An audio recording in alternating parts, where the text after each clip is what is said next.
तो आप सभी साथियों को मेरा नमस्कार। बहुत बहुत स्वागत है आज के सेशंस में।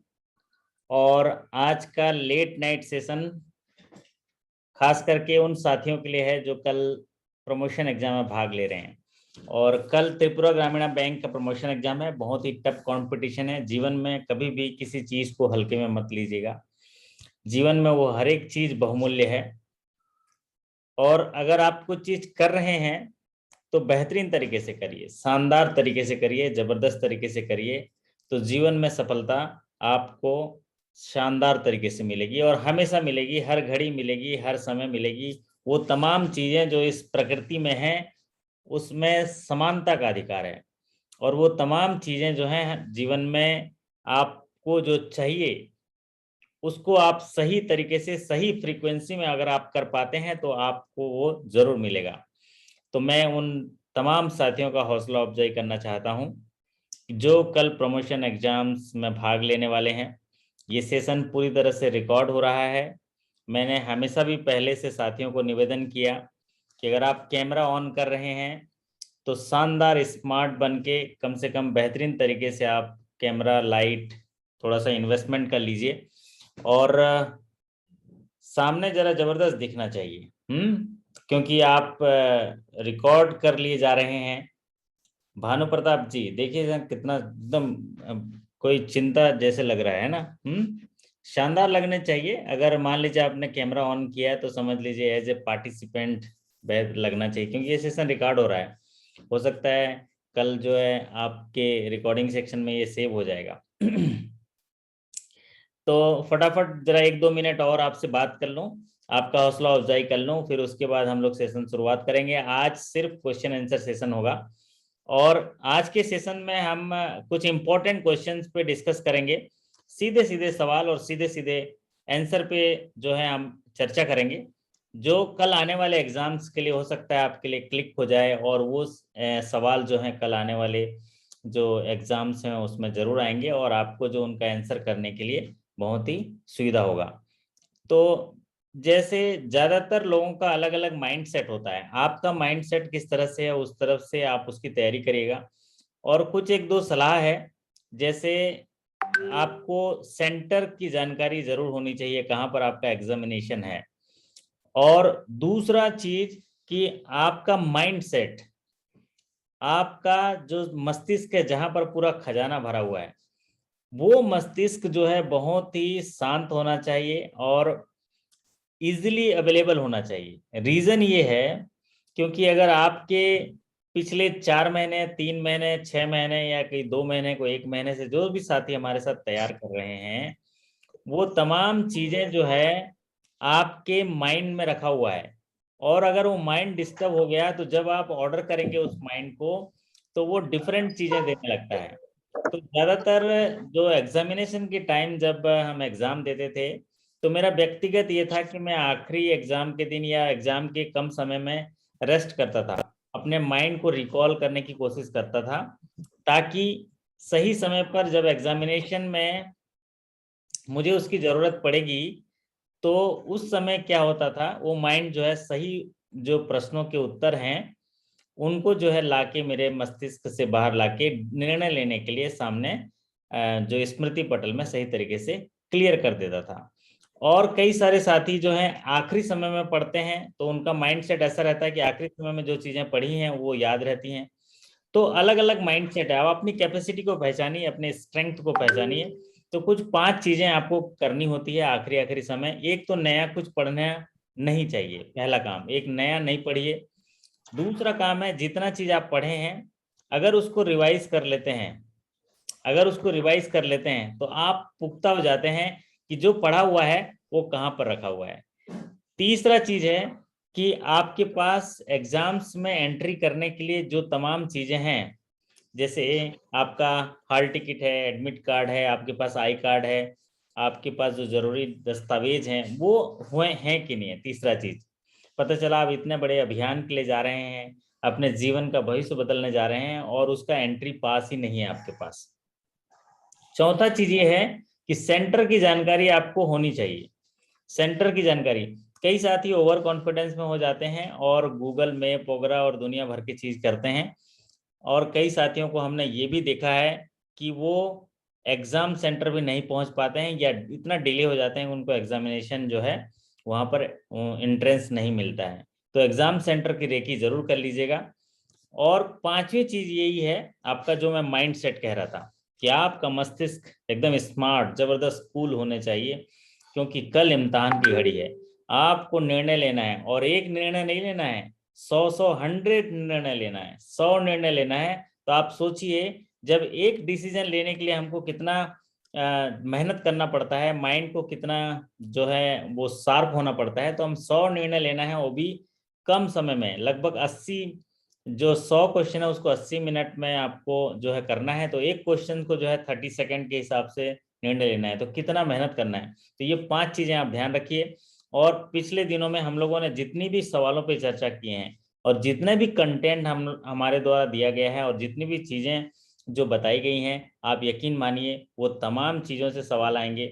आपको बिलीव ही नहीं होगा, आपने बहुत हार्ड वर्क किया है, आपने बहुत कठिन चीजें पढ़ी है। आप देखिएगा एग्जाम में जाएंगे तो उससे भी सरल चीजें आएंगी।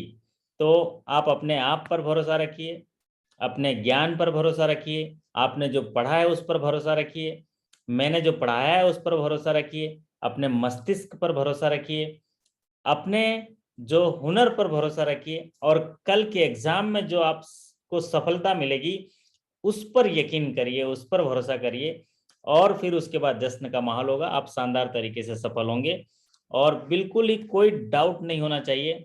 अगर सारी चीजें जब आप सवाल का सामना कर रहे हैं, तो वहां पर एप्रोप्रिएट आंसर जो है आपको क्लिक करना है। तो चलिए, सभी साथियों का औपचारिक तौर से एक बार सभी को नमस्कार करता हूं, सबका स्वागत आज के सेशन में। मैं आशा करता हूं कि मेरी आवाज और विजुअल्स जो है आपको सही तरीके से पहुंच रही होगी। जरा कोई साथी जो है चैट बॉक्स में कंफर्म कर देंगे मेरी आवाज और बढ़िया तरीके से आप तक पहुंच रही हैं, आप वेल कनेक्टेड हैं। अमित जी बहुत बढ़िया। तो मैं आज क्वेश्चन साझा करते हैं, आज लगभग 50 क्वेश्चन हम लोग साझा करेंगे आपके साथ, क्योंकि 100 क्वेश्चन बहुत ज़्यादा हो जाता है।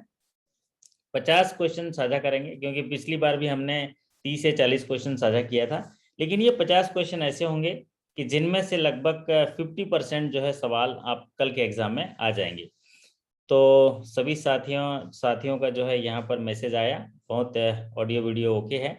तो मैं स्क्रीन साझा कर रहा हूँ अभी। जब तक मैं आपको सेशंस में यहाँ पर जो क्वेश्चन आंसर की चर्चा करेंगे, तो आपसे निवेदन है कि आप वीडियो और ऑडियो बंद करके रखिएगा, चैट बॉक्स का इस्तेमाल करिएगा, और अंतिम समय में मैं आपसे बात करूंगा, आपको शुभकामनाएं भी दूंगा। और अगर आपके मन में छोटी बहुत जो भी आपके मन में कुछ डाउट है, तो आप कैमरा ऑन करके मुझसे बात कर सकते हैं। तो चलिए मैं ये सेशन साझा करता हूँ। ये इम्पोर्टेंट क्वेश्चंस है जिस पर हम लोग चर्चा करेंगे, और जानने की कोशिश करेंगे कि क्या पॉसिबिलिटी है, कैसे सवाल आने की संभावनाएं रहती हैं। तो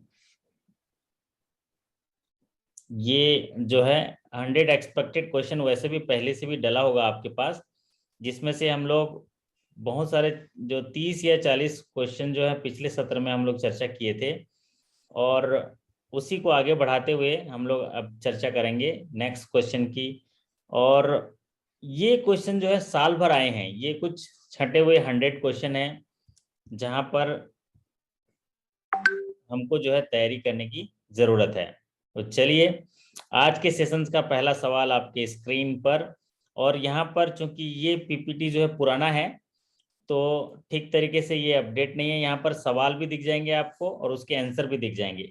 तो अगर आप चैट बॉक्स में टाइप करना चाहेंगे तो बहुत अच्छा है, आपके स्मृति पटल में टाइप होगा, और अगर नहीं टाइप करेंगे तो भी कोई बात नहीं, आपके स्क्रीन पर उसका आंसर दिखते रहेगा। थोड़ा सा आपके मन में कोई डाउट होगा वो जो है ठीक हो जाएगा। तो maximum advance against share held in dematerialised form and the minimum margin should be. तो डीमेटेरियलाइज्ड फॉर्म में अगर शेयर है तो उसके अगेंस्ट जो मैक्सिमम एडवांस होंगे वो हैं 20 lakhs, और उसका मार्जिन होगा 25%। इससे जुड़ा हुआ जो एक सवाल और होता है कि मैक्सिमम एडवांस अगर डीमेटेरियलाइज्ड फॉर्म में नहीं है, फिजिकल फॉर्म में है, तो मैक्सिमम लोन कितना होगा शेयर के अगेंस्ट। कोई साथी अगर जान रहा होगा तो टाइप कर दीजिए। यस विश्वजीत जी, बहुत बढ़िया। अगर फिजिकल फॉर्म में है शेयर तो कितना होगा? वो होगा 10 लैक्स होगा। फिजिकल फॉर्म में होगा तो वो होगा 10 लाख, और डिमेटलाइज फॉर्म में होगा तो वो 20 लैक्स होंगे। ठीक है, चलिए बहुत बढ़िया। अब अगला जो सवाल आपकी स्क्रीन पर देखिए, if any document executed outside India it should be stamped with in how much time period of its receipt in India. अगर कोई लोन सैंक्शन हुआ है और वो लोन सैंक्शन का जो डॉक्यूमेंट्स है वो विदेश में एग्जीक्यूट हुआ है, साइन हुआ है, और वो इंडिया आता है, तो इंडिया की स्टाम्प ड्यूटी कितने महीनों के अंदर लग जानी चाहिए? तो ये सवाल जो है हायर स्केल में पूछा जाता है। और अभी तक जो अभी पिछले इस फाइनेंशियल ईयर की बात करें तो हायर स्केल में ये 2 बार सवाल आया है कि अगर कोई दस्तावेज जो है इंडिया के बाहर एग्जीक्यूट हुआ है तो जब वो इंडिया में आएगा तो उसके आने के कितने दिनों के अंदर ये साइन किया जाएगा? और इसका सही उत्तर है वो है 3 मंथ्स। तो विद इन 3 मंथ्स जो है वो स्टैम्प ड्यूटी यहाँ पर पे होनी चाहिए। चलिए अगला सवाल आज के सेशंस के लिए ये है कि what is the limitation period for mortgage. वैसे तो इस अगर 1 अप्रैल से लेकर अभी तक एग्जाम में देखा जाए तो एक सवाल हर एग्जाम में आया है, वो है limitation period for demand promissory note. Limitation period for demand promissory note पूछा गया है जो 3 year from the date of demand promissory note है। लेकिन जो हायर स्केल में लिमिटेशन पीरियड फॉर मॉर्गेज पूछा जाता है जो 12 year from the date when the mortgage money become due. तो मॉर्गेज की बात अगर लिमिटेशन पीरियड आती है तो 12 साल होता है, और डिमांड प्रोमिसरी नोट में लिमिटेशन पीरियड की बात होती है तो 3 year from the date of demand promissory note. अब लिमिटेशन पीरियड क्या होता है? लिमिटेशन पीरियड वो अवधि होता है जिस अवधि में हम किसी डेट की वसूली के लिए सूट फाइल कर सकते हैं, दावा दायर कर सकते हैं किसी न्यायालय में, किसी जो जुडिशरी जो बॉडी है वहां पर हम दावा दायर कर सकते हैं, उनकी मदद ले सकते हैं, सूट फाइल कर सकते हैं। तो limitation period 12 year from the date when mortgage money become due, जब ड्यू हो जाता है तब। फोरक्लोजर का 30 ईयर्स होता है, बहुत सही है ना। टर्म लोन का क्या होता है? टर्म लोन का बता दीजिए। अगर टर्म लोन है तो जो इंस्टॉलमेंट ड्यू होता है उसके बाद से 3 ईयर्स होते हैं, है ना, जिस इंस्टॉलमेंट का ड्यू होता है तब से।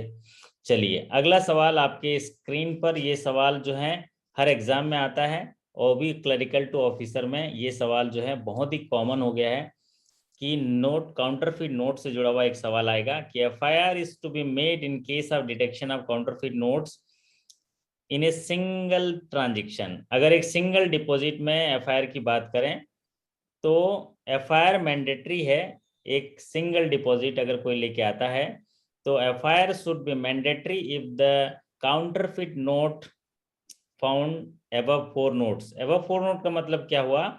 5, 4 से ज्यादा मतलब 5। तो 5 नोट पाए जाते हैं या 5 से अधिक नोट एक सिंगल डिपॉजिट में पाए जाते हैं तो एफआईआर जो है मैंडेटरी है। और हायर स्केल में इससे जुड़ा हुआ एक चीज और पूछा जाता है कि एफआईआर करेगा कौन? एफआईआर कौन करेगा? तो जो साथी जानते हैं टाइप करके बता दीजिए, एफआईआर कौन करेगा? नोडल ऑफिसर करेगा। कौन करेगा? नोडल ऑफिसर करेगा। और हर रीजन में एक नोडल ऑफिसर नियुक्त होता है ना, नोडल ऑफिसर नियुक्त होता है, वो एफआईआर करेगा। अच्छा, दूसरा और एक चीज पूछा जाता है कि जो एफआईआर करेंगे तो नोट वहां पर सबमिट करते हैं पुलिस के पास, तो पूरी जांच करने के बाद पुलिस अपनी कार्रवाई करने के बाद वो नोट बैंक को वापस करता है तो हमको कितने समय तक उसको प्रिजर्व रखना है? तो ये सवाल पूछा जाता है हायर स्केल में। तो 3 years from the date of refund of, जो पुलिस कस्टडी से हमको रिफंड मिलता है उससे 3 साल तक हमें मेंटेन करना है ताकि कोर्ट में कभी गवाही के लिए दिया जाए या कभी साक्ष्य के लिए बुलाया जाए तो उसको रखा जाएगा या दिखाया जाएगा। तो ये बात हो गई। अब एक सवाल और पूछा जाता है एफआईआर से जुड़ इसमें कि अगर 4 या 4 से कम नोट पाए जाते हैं, 4 या 4 से कम नोट पाए जाते हैं तो क्या करना है? तो वैसी कंडीशन में क्या होता है कि हालांकि ये जेआईबी वगैरह में आता है, 4 या 4 से कम नोट पाया जाता है तो महीने भर के consolidated report should be impound करते हैं, वो तो ठीक है। तो महीने भर के जो नोट है इकट्ठा करते हैं और उस नोट को कंसोलिडेटेड रिपोर्ट जो है पुलिस को जो है वो इन्फॉर्म करते हैं। एफआईआर करने की जरूरत नहीं, खाली इन्फॉर्म कर देते हैं, नोट दे देते हैं, ताकि पुलिस जो है जालसाजी का पता करता है और उसमें कार्रवाई करता है। ठीक है, चलिए काउंटरफिट नोट से जुड़ा हुआ एक डाउट साथियों में होता है कि सर इसमें जो काउंटरफिट नोट का जो अपना इंफॉर्मेशन है, जो उसका रिपोर्ट है, कब सबमिट करना है। तो अगर आरबीआई को सबमिट करना है तो काउंटरफिट नोट मंथ जो खत्म होता है उसके 7 दिनों के अंदर, और अगर एफआईयू को करना है तो with in 15 days from the close of month होता है। आरबीआई को देना है तो with in 7 days from the close of month, और अगर फाइनेंशियल इंटेलिजेंस यूनिट को देना है तो with in 15 days from the close of month. ये दो चीजें हैं। तो ज्यादातर ये काउंटरफिट नोट के लिए एफआईयू को पूछता है तो 15 डेज। वैसे ये ज्यादातर नहीं पूछता है, दो चीजें पूछता है इसमें, सीटीआर एसटीआर पूछता है, जो आपको पता है। चलिए अगले सवाल पर चर्चा करते हैं। ये सवाल देखिए, bank notes of denomination of how much and above should be put into recirculation without being machine process for authenticity. पूछा गया है बैंक के वो नोट जो है रिसर्कुलेशन में कभी भी नहीं रखे जाएंगे बिना नोट के जो मशीन से चेक किए हुए।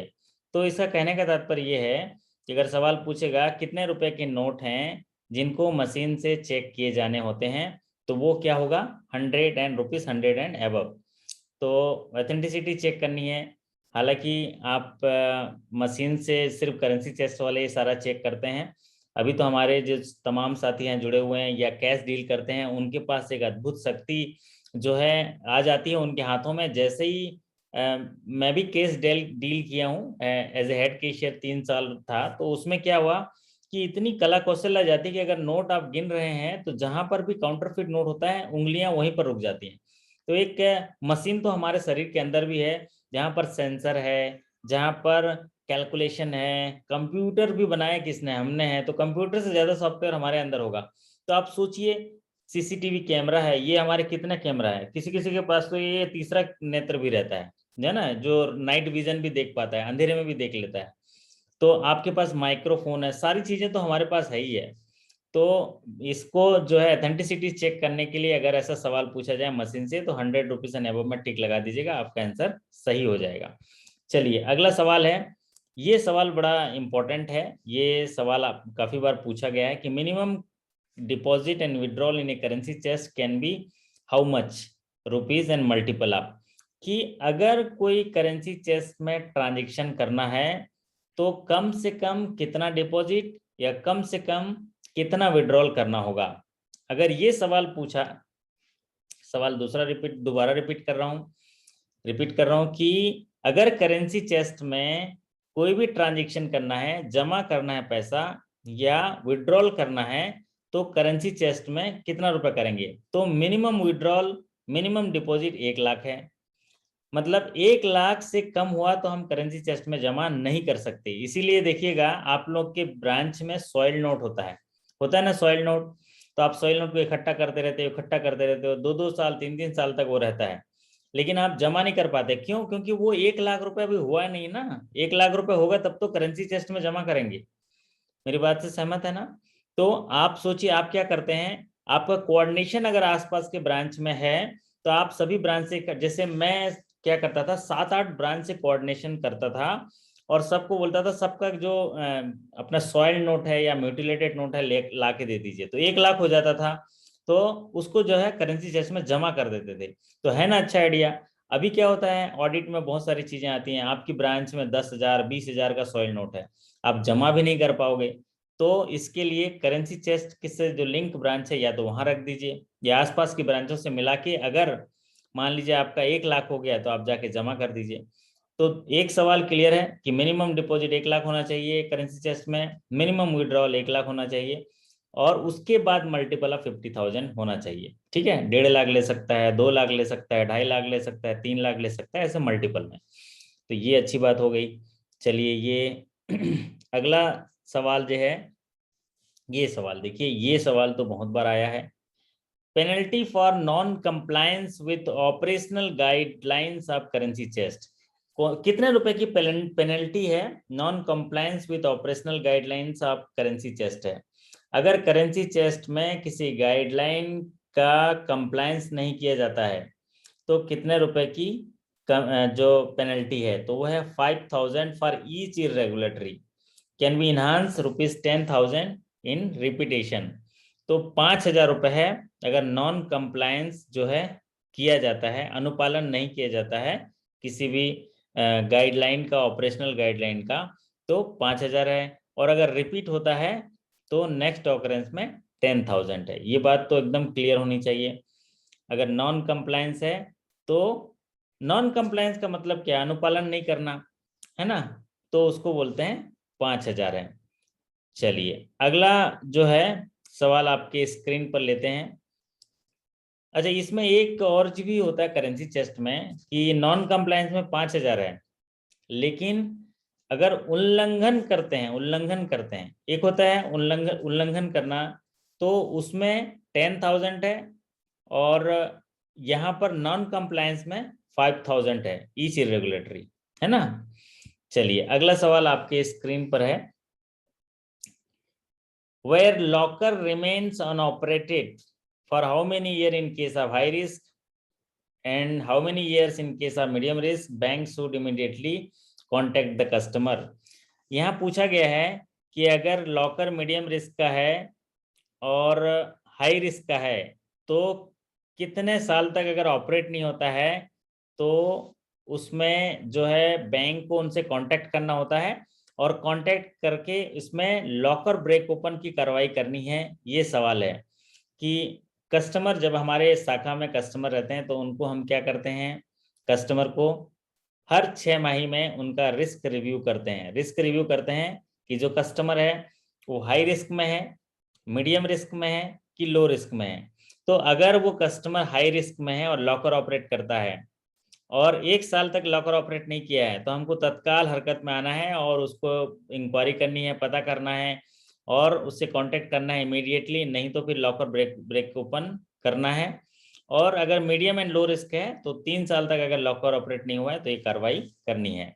हालांकि ये जो नोट्स बनाया था मैंने पिछले साल के लिए बनाए थे, लेकिन ये जो बेसिक बैंकिंग का सवाल है इसमें कोई फेरबदल नहीं हुआ है, अभी भी इंपॉर्टेंट बने हुए हैं और ये सदाबहार बने हुए हैं। चलिए अगला सवाल आपके स्क्रीन पर आपका है, pension should be credited during which period of a month. तो पेंशन जो है कौन से टाइम में जमा होता है, उसका सही आंसर है, वैसे तो आखिरी तारीख में जमा करते हैं, लेकिन during last 4 working days except the March. तो लास्ट 4 वर्किंग डेज में होता है, क्योंकि पेंशन जो है आप नॉमिनल डेबिट करके देते हैं, बाद में वो स्क्रॉल लेके क्लेम करते हैं। तो during last 4 working days except for March, ये आपका सही उत्तर है। चलिए अगला सवाल आपके स्क्रीन पर,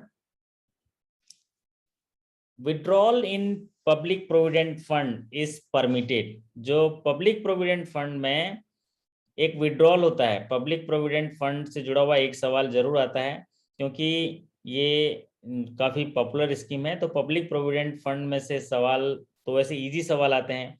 हो सकता है आपसे ये सवाल पूछ दे कि इसमें अकाउंट ओपनिंग के लिए कितना रुपए ओपन होता है, तो अकाउंट ओपनिंग कितने में हो सकता है, 100 रुपीज़ में हो सकता है। और फाइनेंशियल ईयर में मिनिमम कितना डिपॉजिट करना है, 500 जमा करना है। एक फाइनेंशियल ईयर में मैक्सिमम डिपॉजिट कितना करना है, एक फाइनेंशियल ईयर में 1,50,000 जमा करना है। लोन कितने साल बाद इनको जो है अवेलेबल है, लोन जो है वो तीसरे साल से लेके 5वें साल में अवेलेबल है। आफ्टर 2 ईयर, मतलब तीसरा साल से लेके 5वें साल तक लोन रिकवरी हो जानी चाहिए। इसीलिए 5 साल तक इसीलिए रिकवरी हो जानी चाहिए क्योंकि ये मसला आता है फिर, क्योंकि 5 साल बाद पार्शियल विड्रॉल कर सकता है। ठीक है, ये बात क्लियर है। ईसा जी ने बोला 25%, बहुत बढ़िया। तो पूरा सीक्वेंस है कि 3 से लेके 5 साल तक रिकवरी हो जानी चाहिए, क्योंकि 5 साल जब एक्सपायरी हो जाता है उसके बाद वो पार्शियल विड्रॉल कर सकता है। तो withdrawal in public provident fund parcel कर सकता है after expiry of 5 years from the end of the year in which account was open. तो ये सही इसका आंसर है। चलिए अगला सवाल जो है आपके स्क्रीन पर देखिए, अगला सवाल है, commission on government business pension payment per transaction. तो जहां भी गवर्नमेंट बिजनेस हम करते हैं वहां पर बैंक को कमीशन मिलता है। आप भी इतना गवर्नमेंट बिजनेस करते हैं, देखिएगा आपको भी कमीशन मिलता है। ये होता है कि आपका जो नोडल ब्रांच है सारा कमीशन जो है क्लेम कर लेता है और वो सारा प्रॉफिट में क्रेडिट कर लेता है। अगर आप जितना भी गवर्नमेंट बिजनेस करते हैं, जैसे कोई टैक्स वसूलते हैं, पेंशन पेमेंट करते हैं, तो सबके अलग अलग रेट्स हैं। जो ई रिसीट लेते हैं, फिजिकल मोड में लेते हैं, कोई पेमेंट करते हैं, उसमें सारे में कमीशन है। तो ज्यादातर पॉपुलर जो कमीशन से जुड़ा हुआ सवाल है वो ये सवाल है कि अगर शाखा द्वारा, बैंक की शाखा द्वारा गवर्नमेंट बिजनेस के तहत पेंशन पेमेंट किया जाता है तो उनमें ट्रांजेक्शन पर ट्रांजेक्शन जो है कितना कमीशन है, 75 रुपीज पर ट्रांजेक्शन। एक बड़ा कमीशन है।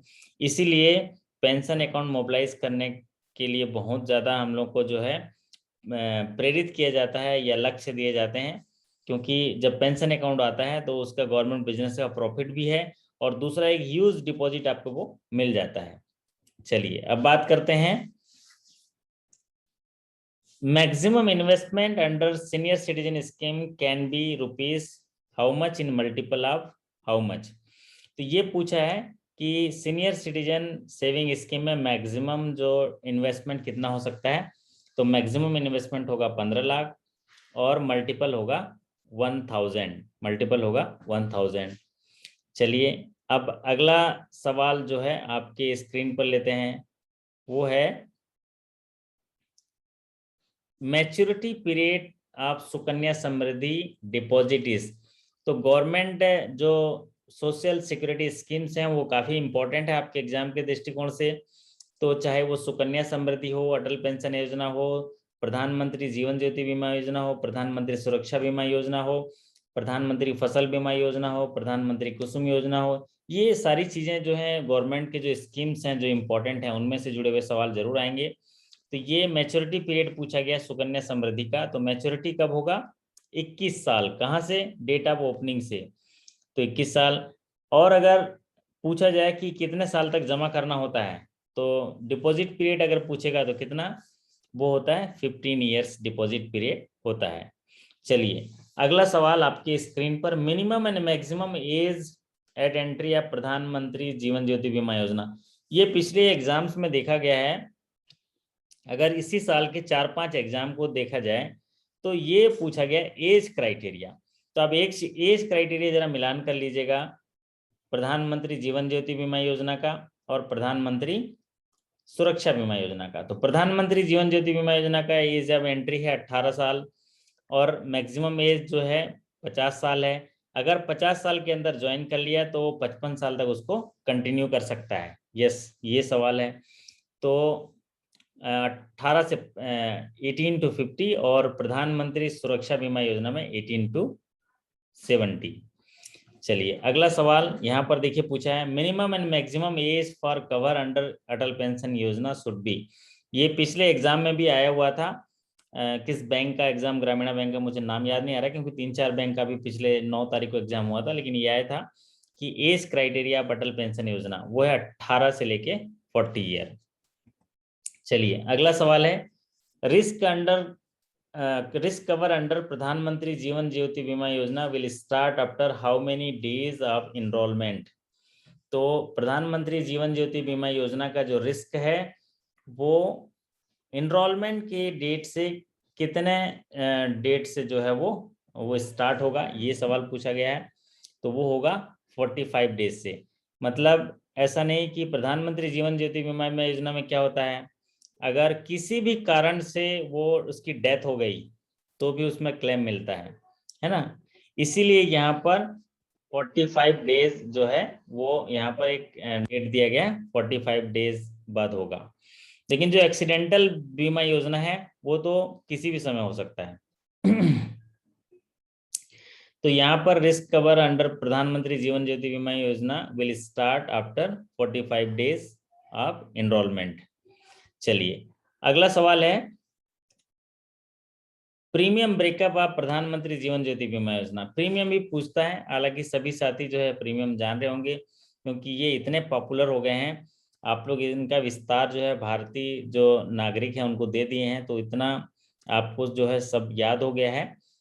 तो टोटल प्रीमियम होता है ₹330, 289 जो इंश्योरेंस कंपनी को जाता है, और 11 रुपये बैंक का एडमिन चार्ज होता है, और 30 रुपये जो है कमीशन होता है। बीसी अगर किया है तो बीसी से कमीशन होगा, अगर बैंक ने मोबिलाइज किया है तो बैंक को कमीशन मिलेगा।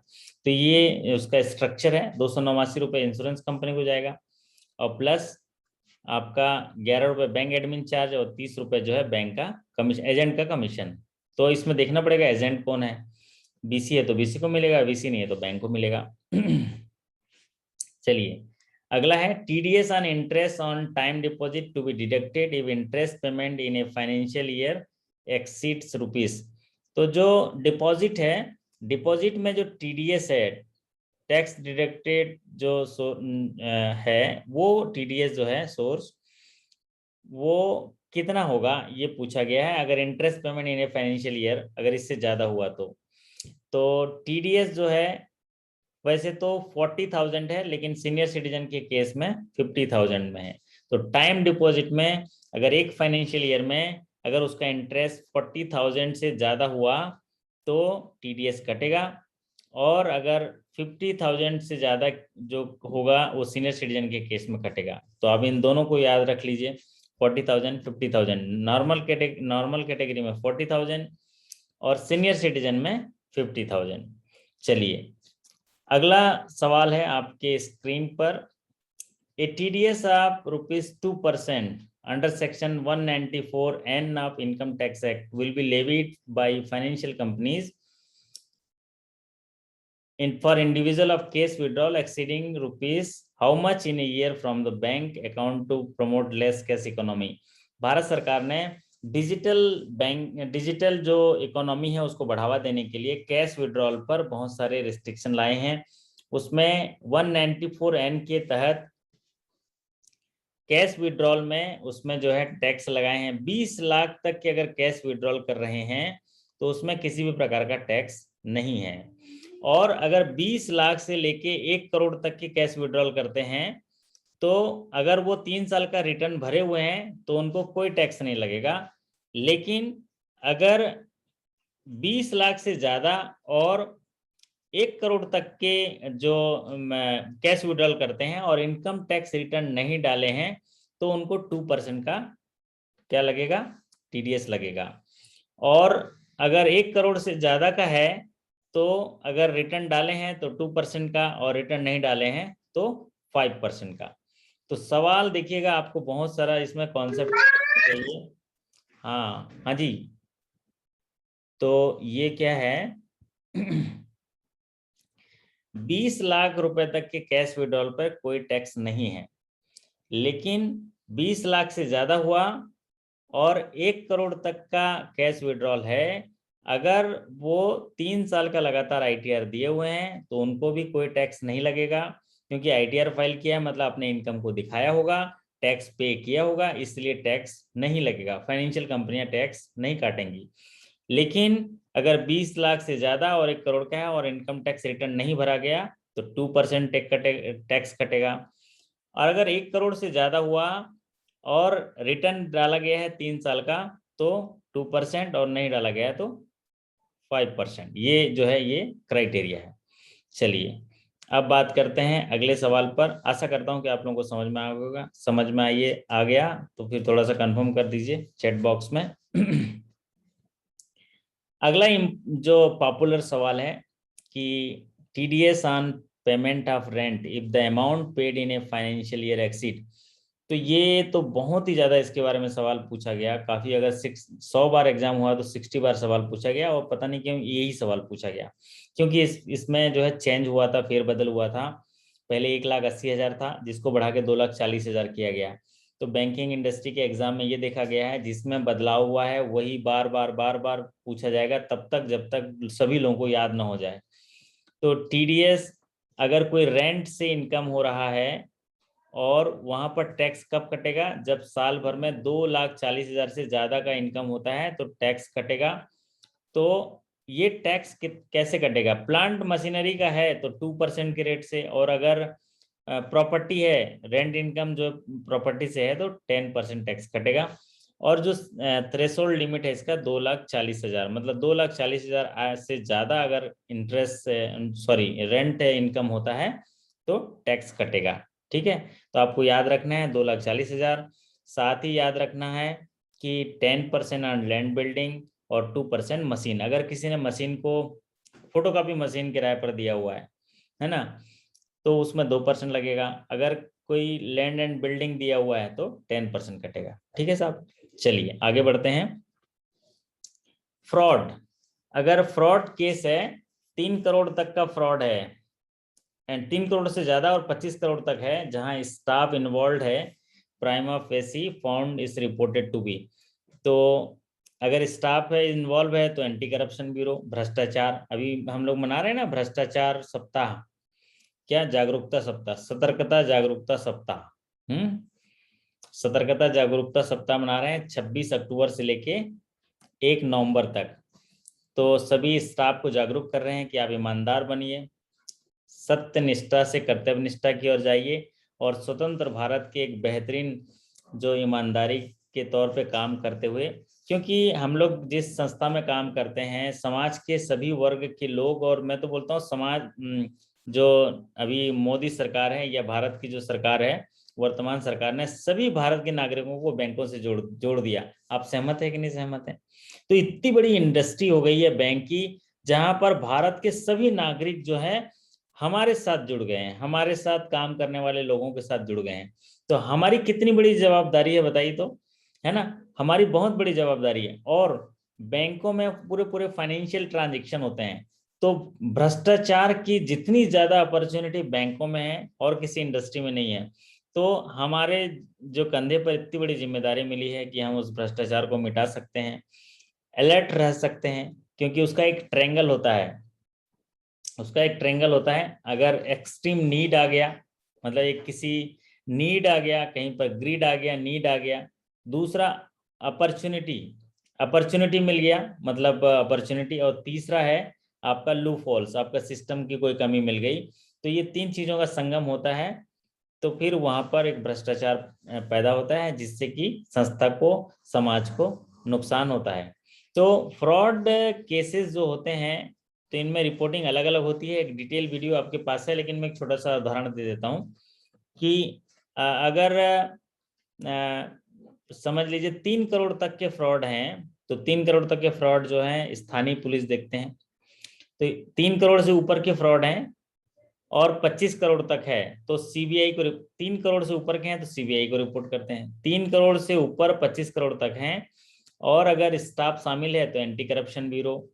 अगर 3 करोड़ से ज्यादा और 25 करोड़ के हैं और स्टाफ शामिल नहीं है तो वहां पर इकोनॉमिक विंग्स को जाता है। और अगर 25 करोड़ से ज्यादा और 50 करोड़ तक के फ्रॉड हैं तो बैंकिंग सेल एंड सिक्योरिटी, आप सेंट्रल ब्यूरो ऑफ इन्वेस्टिगेशन जाता है, banking fraud and security cells को चला जाता है। और 50 करोड़ से ऊपर के हैं तो ज्वाइंट डायरेक्टर जो है सीबीआई जो है डील करते हैं, क्या प्रद्युम्न कुमार ऐसे टाइप के, है ना? तो ये फ्रॉड केसेस हैं यहाँ पर डील करने के लिए। तो 3 करोड़ ज्यादातर यही पूछता है एंटी करप्शन ब्यूरो का, स्टाफ शामिल है क्या, मतलब वो ऐसे ही समझता है कि स्टाफ के बिना शामिल हुए फ्रॉड होता नहीं है। ये एक माइंडसेट रहता है कि बैंक में इतनी चौकसी रहती है कि स्टाफ के लूप होल्स की वजह से फ्रॉड होते हैं, ऐसा माना जाता है। हालांकि मैं इसमें अलग मत रखता हूँ, क्योंकि ज्यादातर लोग मुझे लगते हैं ईमानदार हैं। आप कई लोगों को लगता होगा कि मैक्सिमम लोग भ्रष्टाचार से घिरे हुए हैं, ऐसा नहीं है। मुझे लगता है 1 या 2% लोग जो हैं करप्ट होंगे, लेकिन 99% लोग ईमानदार हैं। और होता क्या है, जो बुरी चीज है वो ज्यादा फैल जाती है, इसलिए हमें लगता है कि पूरा समाज जो है भ्रष्ट है। मतलब हमारे बैंकिंग इंडस्ट्री की बात हो रही है, बाकी अदर इंडस्ट्री के लिए हम लोग उसके लिए अलग अलग मत हो सकता है, लेकिन बैंकिंग इंडस्ट्री में मैक्सिमम लोग जो है ईमानदार हैं। मैं आशा करता हूं कि आप लोग मेरी बात से सहमत होंगे। 1 या 2% लोगों की वजह से जो रेपुटेशनल जो हमारे पास जो रिस्क होता है, जो दिक्कत होती है, उसकी वजह से जो है हमको ज्यादा लगता है। चलिए अगला सवाल आपके स्क्रीन पर, cases of bank frauds of ₹25 crore to 50 crore is to be reported.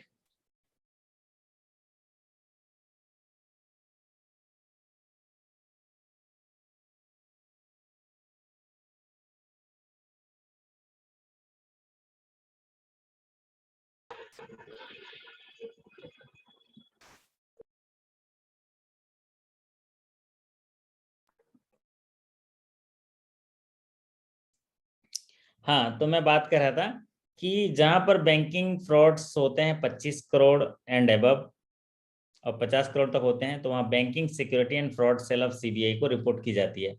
तो पूरा स्ट्रक्चर देखिए कि अगर 1 करोड़ तक के, सॉरी 3 करोड़ तक के फ्रॉड हैं तो लोकल पुलिस में जाता है। 3 करोड़ से ऊपर के जो फ्रॉड हैं वो सीबीआई को जाता है। 3 करोड़ से लेकर 25 करोड़ तक स्टाफ अगर शामिल है प्राइमा फेसी तो एंटी करप्शन ब्यूरो सेल को जाता है। स्टाफ अगर शामिल नहीं है तो इकोनॉमिक विंग्स को जाता है। और अगर 25 करोड़ से 50 करोड़ है तो banking security and fraud cell of CBI जाता है। और 50 करोड़ से ऊपर है तो ज्वाइंट डायरेक्टर सीबीआई जाता है।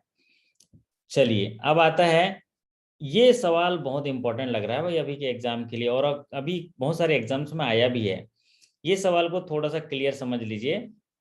Cases of cash shortage, cash shortage, और पता नहीं क्यों 0 to 1 क्लरिकल टू ऑफिसर में ये सवाल पूछता है कि अगर कैश शॉर्टेज हुआ तो फ्रॉड में कब गिना जाएगा। ये सवाल पूछता है सीधे। और सवाल यहाँ पर थोड़ा सा इसको पढ़ लीजिए, क्या लिखा है कि cases of cash shortage are more than how much rupees, और cases shortage for more than how much rupees if detected by management auditor shall be reported to local police, मतलब फ्रॉड में गिनती हो जाएगा।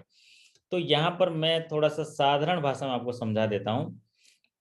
मान लीजिए कैश शॉर्टेज हुआ 5,000 तक, ठीक है साहब, 5,000 तक का कैश शॉर्टेज हुआ और कैशियर ने इन्फॉर्म कर दिया तो वो फ्रॉड नहीं कहलाएगा, वो नेग्लिजेंस कहलाएगा।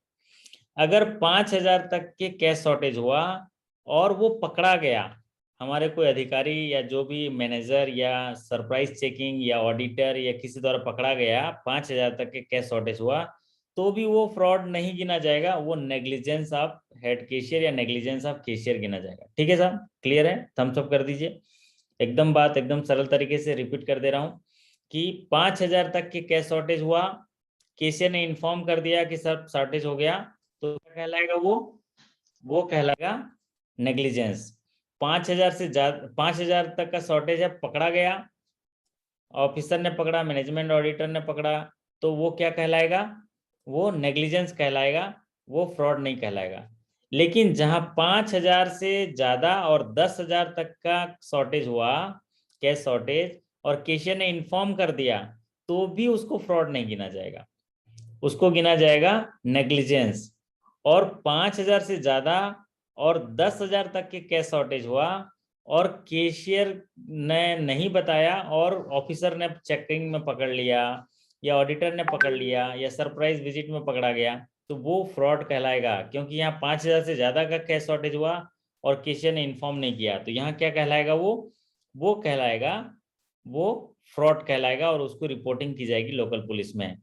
और अगर 10,000 से ज्यादा का कैश शॉर्टेज हुआ तो चाहे कैशियर बताए, चाहे पकड़े जावे, चाहे कैसे भी हो, हर कंडीशन में वो फ्रॉड कहलाएगा। तो आपको ध्यान से एक सवाल को पढ़ना होगा। जैसे अभी मैंने देखा कि पिछले जो एग्जाम हुआ था उसमें एक सवाल पूछा गया था कि कितने रुपए का अगर कैश शॉर्टेज हुआ तो वो फ्रॉड की श्रेणी में गिना जाएगा, तो आप क्या लिखोगे? 10,000 से ज्यादा लिख दोगे, आंसर सही हो गया, क्लियर बात। लेकिन एक बार एक सवाल ऐसा आया था कि कितने रुपए तक के फ्रॉड अगर जो है कैश शॉर्टेज किया जाए तो वो फ्रॉड की श्रेणी में नहीं होगा, तो वो 5,000 तक है। 5,000 तक का कैश शॉर्टेज हुआ, चाहे बताए चाहे पकड़ा जावे, लेकिन वो फ्रॉड की श्रेणी में नहीं होगा। तो कंडीशनल पूरा चीज देख लेंगे। 5,000 तक के कैश शॉर्टेज है, कैशियर ने बता दिया तो नेग्लिजेंस। 5,000 तक के कैश शॉर्टेज है, कैशियर ने नहीं बताया, पकड़ा गया, तो भी नेग्लिजेंस। 5,000 से ज्यादा का कैश शॉर्टेज है, 10,000 तक है, कैशियर बता दिया तो नेग्लिजेंस। 5,000 से ज्यादा और 10,000 तक का कैश शॉर्टेज है और कैशियर पकड़ा गया तो फ्रॉड होगा। और 10,000 से ऊपर का कैश शॉर्टेज है, चाहे कैशियर बताए चाहे ना बताए, फ्रॉड होगा। ये क्लियर है? एक थम्स अप कर दीजिए, क्लियर है तो।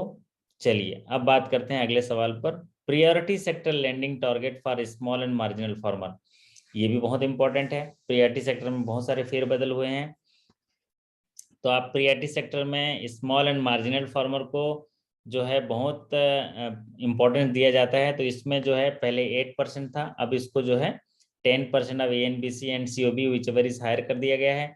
आरआरबी के सारे टारगेट एएनबीसी एंड सीईओबी के साथ लिंक कर दिए गए हैं। तो जो है स्मॉल एंड मार्जिनल फार्मर में जो पूछा जाएगा तो आप उसका 10% उसका टारगेट है। और 10% का टारगेट भी कैसा है, अगर मान लीजिए ये चेंज हुआ था 20 में, तो 21 का टारगेट था 8%, मतलब 2021 का।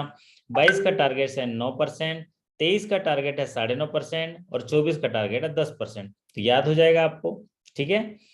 तो प्रायोरिटी सेक्टर लैंडिंग टारगेट में स्मॉल एंड मार्जिनल फार्मर के लिए जो टारगेट दिए गए हैं वो है 10%, और वो स्टेप वाइज दिए गए हैं। 2021 मतलब 31 मार्च 21 में 8%, 22 में 9%, 23 में 9.5% और 24 में 10%। लेकिन ऐसा सवाल कभी भी नहीं पूछा गया जैसा मैंने पूछ रहा हूँ, सीधा सवाल पूछा गया नए गाइडलाइन के मुताबिक, as per new priority sector lending guidelines what is the target for small and marginal farmer. तो 10% ऑफ एनबीसी और COB whichever is higher, ये सवाल आप बना लीजिएगा। चलिए अगला सवाल आपके स्क्रीन पर है, प्रायोरिटी सेक्टर, ये तो 10% हो गया।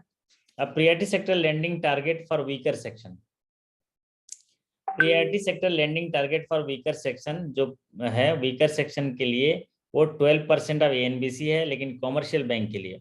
अगर यही सवाल आरआरबी के लिए होगा तो क्या उत्तर होगा, आप लोग टाइप करके बता दीजिए। ये सवाल जो है अगर आरआरबी के लिए पूछा गया तो क्या होगा, what is the target for priority sector under new guideline of priority sector landing for weaker section for regional rural bank.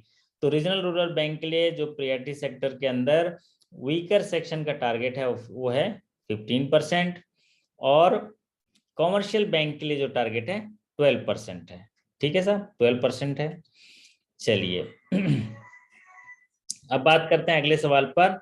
अगले सवाल में देखिए, as per the new definition a micro enterprises in enterprises where the investment in the plant and machinery or equipment does not exceed how much rupees and turnover। तो इसमें पूछा गया एक unit जो है वो यूनिट है माइक्रो एंटरप्राइजेस है, माइक्रो यूनिट है, तो उसमें इन्वेस्टमेंट कितना होगा और टर्नओवर कितना होगा ये पूछा गया है।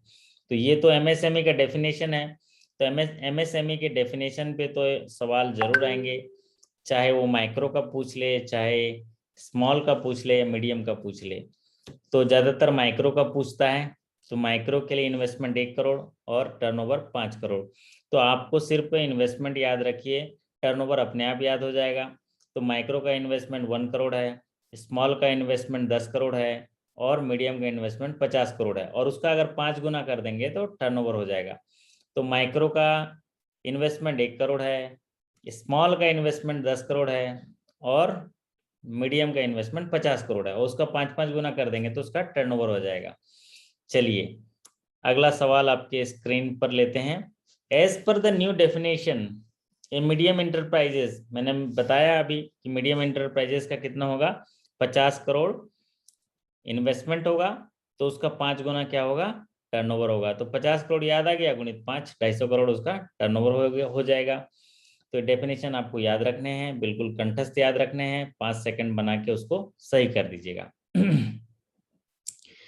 अगला सवाल है देखिए, in terms of revise guideline issued by department of financial services overdraft limit of Pradhan Mantri Jan Dhan Yojana Mera Khata Bhagya Vidhata account holder has been raise to कितना, 10,000 मैक्सिमम है। ये भी प्राय है एग्जाम में, मतलब अगर 100 टाइम एग्जाम हुआ है तो 70 से 80 बार यही सवाल पूछता है कि प्रधानमंत्री जन धन योजना में एक ओवरड्राफ्ट लिमिट दी जाती है, और वो लिमिट कितनी है, 10,000 है।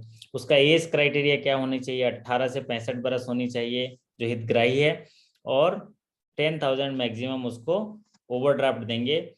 और उसके लिए कोई भी ओवरड्राफ्ट के लिए मतलब कोई उसके लिए credit plan, micro credit plan कुछ नहीं, ऐसे ही दे देंगे। ये डिपेंड करेगा ब्रांच मैनेजर के विवेकाधीन अधिकारों के तहत। 6 महीने का सेटिस्फैक्ट्री ट्रांजेक्शन नियमानुसार ऐसे ही बोला गया कि 6 महीने का सेटिस्फैक्ट्री ट्रांजेक्शन है तो उसको ओवरड्राफ्ट लिमिट दे दीजिए, और एज 18 से 65, और ₹2000 हसल फ्री, मतलब ऐसे ही दे देना है ₹2000, ठीक है। तो ₹2000 जो है हसल फ्री है, और 10,000 मैक्सिमम है। चलिए अगला सवाल जो है क्राइटेरिया फॉर एक्सपोर्ट क्रेडिट, ये भी इंपॉर्टेंट है। एक्सपोर्ट क्रेडिट में जो टारगेट है under priority sector landing individual के लिए कितना है for by the domestic bank, ये है 40 करोड़। तो अप टू 40 करोड़ पर बारोवर अगर लोन दिया जाता है एक्सपोर्ट क्रेडिट के लिए तो प्रायोरिटी सेक्टर का हिस्सा माना जाता है। और इसलिए माना जाता है क्योंकि एक्सपोर्ट क्रेडिट का मतलब क्या है, भारत से बना हुआ सामान जो है विदेश जाएगा और विदेश से आएगा डॉलर और आती हुई लक्ष्मी सबको अच्छी लगती है, तो हमारे देश में जो है विदेशी मुद्रा के तौर पर आएगा, इसीलिए इसको प्रायोरिटी सेक्टर में रखा गया है। और इसके लिए तो ये मान के चलिए कि आरबीआई ने ये बोला है, भारत सरकार ने, कि कोई भी बैंक जितना भी एक्सपोर्ट क्रेडिट करता है वो सारा के सारा प्रायोरिटी सेक्टर में हिस्सा होगा, लेकिन मैक्सिमम 2% ऑफ एएनबीसी जो इंक्रीमेंटल जो है वो पूरा एक्सपोर्ट क्रेडिट का वो आपका प्रायोरिटी सेक्टर में आएगा, लेकिन 2% का वो क्राइटेरिया रखा है, 2% मैक्सिमम या 40 करोड़ पर बारोवर। तो ये जो है ज्यादातर सवाल ये 40 करोड़ का पूछा जाता है कि क्योंकि ये पहले 25 करोड़ था जिसको बढ़ा के 40 करोड़ कर दिया गया है। चलिए अगला सवाल जो है आपके स्क्रीन पर है, ये भी सबसे ज्यादा आने वाला सवाल ये है और साल भर में देखेंगे तो 90% इसका मारक क्षमता है इस सवाल का। Loan to individual for education purposes including vocational courses up to how much rupees irrespective of sanction amount will be considered as eligible for priority sector। तो सीधा सवाल है कि एजुकेशन लोन का मैक्सिमम कितना रुपए फाइनेंस करेंगे जो प्रायोरिटी सेक्टर का हिस्सा होगा। तो ये काफी मतलब इम्पोर्टेंट सवाल है क्योंकि इसमें भी बदलाव हुए हैं। पहले ये था आपका 10 लाख था जिसको बढ़ा के 20 लाख कर दिए हैं, तो इसको तो 1 सेकंड 2 सेकंड लगाना, अब 20 लाख में टिक लगा के आगे बढ़ जाना। ठीक है साहब। अब इसमें कई लोग डाउट करते हैं सर विदेश में पढ़ेगा यहाँ इंडिया में पढ़ेगा क्या रहेगा, वो सब नहीं, 20 लाख में टिक लगा दीजिएगा, कहीं भी पढ़े वो प्रायोरिटी सेक्टर का हिस्सा होगा। अगला जो भी है अभी देखा गया हाउसिंग लोन में, ये सवाल ज्यादा पूछा जा रहा है कि भाई कोई डैमेज्ड घर है उसको मरम्मत करने के लिए मैक्सिमम कितना लोन दिया जाए कि वो प्रायोरिटी सेक्टर का हिस्सा होगा। ये सवाल पूछा, घर बनाने के लिए कम पूछा जाता है लेकिन मरम्मत करने के लिए ज्यादा पूछा जाता है। ठीक है, तो loan for repair to the damage dwelling units of family up to how much rupees in metro city and how much rupees in other area. तो यहाँ पर दो क्राइटेरिया है, मेट्रो में है तो 10 लाख रुपए मैक्सिमम और अदर सेक्टर में है तो अदर देन मेट्रो है तो 6 लाख। मतलब एक घर की मरम्मत करने के लिए अगर अदर देन मेट्रो है तो 6 लाख रुपए तक के लोन होंगे तो प्रायोरिटी सेक्टर में आएंगे, और अगर मेट्रो सिटी में है तो घर की मरम्मत करने के लिए मैक्सिमम 10 लाख रुपए देंगे तो प्रायोरिटी सेक्टर में होंगे, ये सवाल का कहना है। चलिए अब अगला सवाल आपके स्क्रीन पर, bank loans to housing finance companies for their refinance for on lending for the purpose of purchase, construction, reconstruction or individual dwelling units for slum clearance and rehabilitation of slum dwellers subject to an aggregate loan of rupees how much। ये सवाल देखिए कि अगर government agency जो है on landing के लिए घर बनाती है, मतलब पर ड्वेलिंग यूनिट जो है वो घर बनाती है तो 10 लाख का है, लेकिन हाउसिंग फाइनेंस कंपनी जो बनाते हैं उनको 20 लाख का बढ़ाया है।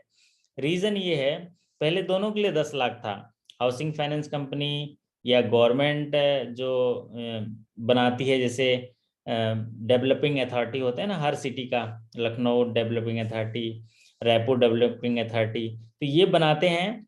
तो इनमें जो है 10 लाख पर डवेलिंग यूनिट ऑन लैंडिंग के लिए उनमें अगर फाइनेंस किया गया है तो प्रायोरिटी सेक्टर का हिस्सा होगा 10 लाख के लिए। लेकिन अगर हाउसिंग फाइनेंस कंपनी को दिया जाए तो वो 20 लाख होगा। उसका रीजन क्या है, जो भी हाउसिंग फाइनेंस कंपनीज होते हैं वो प्रोफेशनल पर्टिकुलर उसी में लगे रहते हैं, उनके प्रोजेक्ट्स वगैरह तगड़े होते हैं, इसीलिए शायद इनको जो है सीलिंग बढ़ाया गया है। अब बात करते हैं, ये बड़ा इंपॉर्टेंट है, ये जो है bank loans up to limit of per borrower for purposes like solar base, ये जो रिन्यूएबल एनर्जी के लिए है, रिन्यूएबल एनर्जी के लिए power generator, biomass wind mills, इसके लिए मैक्सिमम जो non conventional energy based public utility है, तो इसमें मैक्सिमम बोला गया है कितना होगा, वो है 30 करोड़। तो मैक्सिमम जो है 30 करोड़ है, और पब्लिक यूटिलिटी के लिए जो रिन्यूएबल एनर्जी के लिए ये 30 करोड़ इसका सही आंसर है। पहले ये 15 करोड़ था जिसको बढ़ा के 2 गुना किया गया। एक और चीज जो है बढ़ाया गया है, आप लोग को याद होगा कि जब कोरोना आया तो कोरोना के समय एक सोशल इंफ्रास्ट्रक्चर में मेडिकल पर्पस के लिए, जैसे हॉस्पिटल बनाने के लिए अगर कोई लोन लेता है तो उसको बढ़ाया गया। पहले 5 करोड़ था, वो 10 करोड़ हो गया है, दुगुना हो गया है। ठीक है, 10 करोड़ हो गया पर बरबर। तो 10 करोड़ अगर हॉस्पिटल के लिए, मेडिकल फैसिलिटीज के लिए, इंफ्रास्ट्रक्चर डेवलपमेंट के लिए लोन देते हैं तो प्रायोरिटी सेक्टर का हिस्सा होगा, वो होगा 10 करोड़। तो वो भी ज़्यादा इंपॉर्टेंट है, उसको भी याद रखिएगा, क्योंकि पहले 5 करोड़ था उसमें सोशल इंफ्रास्ट्रक्चर में। यस, अंडर आयुष्मान भारत, बहुत बढ़िया। मैं आपके जो मेमोरी है उसको जो है मैं उसकी प्रशंसा करता हूँ, क्योंकि अंडर आयुष्मान भारत, भारत को आयुष्मान बनाने के लिए बहुत सारी योजनाएं चलाई जा रही हैं। भारत का हर एक नागरिक जो है वो अगर बीमार पड़ता है उसका इलाज फ्री हो, ये तमाम चीज़ें जो है उनके लिए आयुष्मान भारत का एक योजना बनाया है। और सरकारी योजनाओं को एज ए बैंकर होने के नाते हमको कंठस्थ तो याद होने चाहिए, उनके सारे योजनाओं के बारे में जानकारी होनी चाहिए। उसका रीजन मैं बता चुका हूँ, क्योंकि समाज के प्रत्येक वर्ग का प्रत्येक व्यक्ति, भारत का वो आखिरी नागरिक भी हमारे साथ जुड़ा हुआ है ना। तो वो आखिरी नागरिक जब बैंक के साथ जुड़ा हुआ है तो हमारी कितनी जवाबदारी होती है कि सरकार की सारी योजनाओं की जानकारी हमें होनी चाहिए, और उस योजनाओं को हम उन जो जनता हमारे साथ जुड़ी है उनको अपेक्षा रहती है कि बैंक के अधिकारी जी से मैं मिलूंगा या मिलता हूं तो मुझे वो सारी जानकारियां दे दें। तो वो हमारी कोशिश रहती है सरल तरीके से हम जानकारियां देते हैं। आप लोग सभी होनहार साथी हैं, बढ़िया तरीके से दे रहे होंगे, शानदार तरीके से दीजिए और दुआएं कमाइए। समाज बेहतरीन है, बहुत ही शानदार लोग रहते हैं। अगर आप उनका दिल जीतना चाहते हो तो उनकी भलाई के लिए सोचिए और देना शुरू करिए, जानकारी देना शुरू करिए, अच्छे से बात करिए, आप वहाँ राज करेंगे। लोग आपको जो है हाथों हाथ लेंगे, आपको याद करेंगे, आपका ट्रांसफर भी वहां से हो जाएगा तो लोग याद करेंगे। चलिए अब बात करते हैं loan to distress person. Loan to distress person ये जो है ऐसे लोग जहां पर वो मनी लेंडर से लोन लेते हैं, तो ऐसे लोगों को कितना रुपए तक के लोन लिया जाए तो बैंक जो है लोन देती है अंडर प्रायोरिटी सेक्टर लेंडिंग, तो वो 1 लाख है, वो है 1 लाख है। देखो हमारे ईराना जी ने सबको बहुत बहुत शुभकामनाएं दिया है, उन तमाम साथियों को, ये भी बहुत बड़ी बात है ना। शुभकामनाओं का बड़ा महत्व होता है, प्रार्थना का बड़ा महत्व होता है। हम शुभकामनाएं किस लिए देते हैं? आप देखिए, हम लोग कई बार आपने देखा होगा ना कि 130 करोड़ जो आबादी है, हम लोग इंडिया जीतेगा शुभकामनाएं देते हैं एक दूसरे को, तो आप कितना हौसला अफजाई हो जाता है, हमारा इंडिया जीत जाता है, इतनी गूंज हो जाती है ना। तो इसलिए हमेशा जीवन में शुभकामनाएं लीजिए। हमारे एक साथी कैनरा बैंक से, उन्होंने सभी साथियों को शुभकामनाएं दिया है, तो मैं उनका धन्यवाद करता हूं कि उन्होंने सभी को शुभकामनाएं दिया आपकी तरफ से। ये सवाल है, no margin and collateral required for agriculture loan up to how much. ये भी पॉपुलर सवाल है, मतलब ये भी पूछा जाता है कि एग्रीकल्चर लोन में कितने रुपए तक की राशि के लिए कोई मार्जिन नहीं, कोई कोलेटरल सिक्योरिटी नहीं, कितना है? 1,60,000। तो 1,60,000 तक कोई मार्जिन नहीं, कोई सिक्योरिटी नहीं। चलिए अब अगला सवाल चलते हैं। एक चेंजेस और हुआ है जो एनआरएलएम में हुआ है। एनआरएलएम में क्या हुआ है, पहले कोलेटरल फ्री लोन जो है 10 लाख तक था, अब उसको बढ़ा के 20 लाख हो गया। तो वो मुझे लगता है कि इम्पोर्टेंट है आपके एग्जाम्स के लिए कि वो सवाल जो है आप आ जाएगा। क्योंकि देखिए, पहले पिछले साल अगर देखेंगे जून में 2020 में एक चेंज आया था, जो फाइनेंस मिनिस्टर सीतारमन जी ने, उन्होंने क्या किया था कि एसएचजीस को जो लोन देंगे वो 20 लाख रुपए तक कोलेटरल फ्री की घोषणा करी थी, जून 2020 की बात है। तो कई साथियों को कंफ्यूजन हुआ, एसएचजी जहां आता है, उन्होंने कहा कि सर इसमें जो है कोलेटरल फ्री जो 20 लाख है वो एनआरएलएम में भी होगा मैक्सिमम? नहीं, एनआरएलएम के लिए नहीं किया था, क्योंकि NRLM scheme particular rural area के लिए है ना। तो रूरल एरिया में एक ग्रुप को 20 लाख रुपए क्या करेगा बताइए? तो एक गांव में जहाँ 100 घर रहते हैं, 20 घर रहते हैं, 20 लाख रुपए दे दो, क्या करेंगे? तो इसीलिए वहां पर 10 लाख ही था। लेकिन अभी जो है लेटेस्ट जो है ये बढ़ोतरी किया गया है, 10 लाख को बढ़ा के 20 लाख करा दिया है। तो साल भर इसके लिए तैयार रहिए, वो सवाल आ सकता है। और ये एक सवाल है एनयूएलएम में जो है, वो एनयूएलएम की स्कीम्स ऑलरेडी वीडियो है एनयूएलएम के बारे में, आप उसको देख लीजिएगा। उसमें टारगेट से जुड़े हुए सवाल पूछते हैं कि वुमेन बेनिफिशियरी को कितना टारगेट है। बाकी ज्यादातर सवाल एक जो फिक्स रखा है वो एनआरएलएम का रखा है। इन case of natural calamity, the common thread to extend relief measure towards agriculture loan, including rescheduling of loan by banks, is that the crop loss assess should be कितना होना चाहिए? अगर कोई नेचुरल कैलामिटी होता है तो वहां पर कितना परसेंट से ज्यादा का लॉस होता है, तो वहां पर रिलीफ मेजर दिए जाते हैं एग्रीकल्चर लोन के लिए कि उसको रिस्ट्रक्चर्ड किया जाता है, रिशेड्यूल किया जाता है। वो है 33%, याद रख लीजिए। मोर देन 33% या मोर, इसमें अगर नेचुरल कैलामिटी में नुकसान होता है तो वहां पर एक रिलीफ मिलता है, कॉमन रिलीफ मिलता है कि जो एग्रीकल्चर लोन्स हैं उनको रिशेड्यूलिंग और एक एक्स्ट्रा रिलीफ मिलता है, इसको मुआवजा मिलता है, बोलते हैं ना। चलिए अब बात करते हैं अगले सवाल पर। अगला सवाल जो है प्रीमियम रेट फॉर खरीफ। तो खरीफ के लिए जो प्रीमियम रेट है प्रधानमंत्री फसल बीमा योजना के लिए पूछा गया है। तो प्रधानमंत्री फसल बीमा योजना पहले मैंडेटरी था, अभी ऑप्शनल हो गया है। तो प्रधानमंत्री फसल बीमा योजना में खरीफ के लिए जो प्रीमियम होता है वो 2% होता है, ज्यादा होता है। क्यों? क्योंकि बारिश गिरा नहीं गिरा, रिस्क ज्यादा है, इसलिए प्रीमियम हाई है। रवि में 1.50% है, क्योंकि ऑलरेडी रवि जो है समझ लीजिए उसके पास फैसिलिटी है ही है। और एक एनुअल क्रॉप होता है जो है 5%, एनुअल क्रॉप है 5%। चलिए अगला सवाल आपके स्क्रीन पर, maximum project cost individual and group agri clinic and business centre. Agri clinic और बिजनेस सेंटर ये भी बड़ा ही इंपॉर्टेंट टॉपिक है, इससे जुड़े हुए सवाल पूछे जाते हैं। तो agree clinic and agri business centre में ये पूछा जाता है कि मैक्सिमम प्रोजेक्ट कास्ट इंडिविजुअल कितना है? 20 लाख। अगर ग्रुप में है तो 1 करोड़। तो अगर एक्सट्रीमली सक्सेसफुल प्रोजेक्ट है तो 25 लैक्स भी होता है मैक्सिमम, है ना। तो इंडिविजुअल में 20 लाख साधारण पूछेगा, एक्सट्रीमली सक्सेसफुल प्रोजेक्ट पूछेगा तो 25 लाख, और अगर ग्रुप में पूछेगा मैक्सिमम तो 1 करोड़, और अगर कोलेटरल फ्री पूछेगा तो कितना है? वो 5 लाख तक है। ठीक है, इसमें कितना है? 5 लाख तक है। चलिए अब ये सवाल है कि what is the percentage of capital subsidy for loan under agree clinic and business centre. ये भी ज्यादातर सवाल ये पूछा गया है कि agriculture clinic and business centre में जो ST SC हैं, वुमेन बेनिफिशरीज हैं, जो स्पेशल कैटेगरी के कस्टमर हैं, उनको जो है कितना सब्सिडी मिलता है? तो वो मिलता है 44% ऑफ प्रोजेक्ट कास्ट। और अदर देन जो हैं इनके अदर देन हैं तो उनको कितना मिलेगा? 36%। तो ये सवाल भी पूछा जाता है कि स्पेशल कैटेगरी के जो आपके बोरोवर हैं उनको 44%। स्पेशल कैटेगरी में कौन आते हैं? ST SC वुमेन बेनिफिशरीज आते हैं। और नॉर्थ ईस्टर्न जो रीजन्स हैं उनके जो बोरोवर आते हैं हिली एरिया के, और जो अदर हैं उनको बोलते हैं 36% मिलता है। इनके अलावा जो है उनको 36%।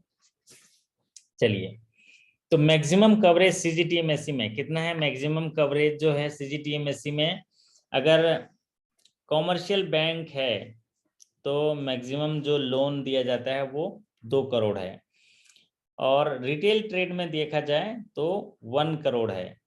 तो कॉमर्शियल शेड्यूल कॉमर्शियल बैंक्स के लिए मैक्सिमम जो कवरेज है लोन का वो है 2 करोड़, और रिटेल ट्रेड्स में जो है वो 1 करोड़।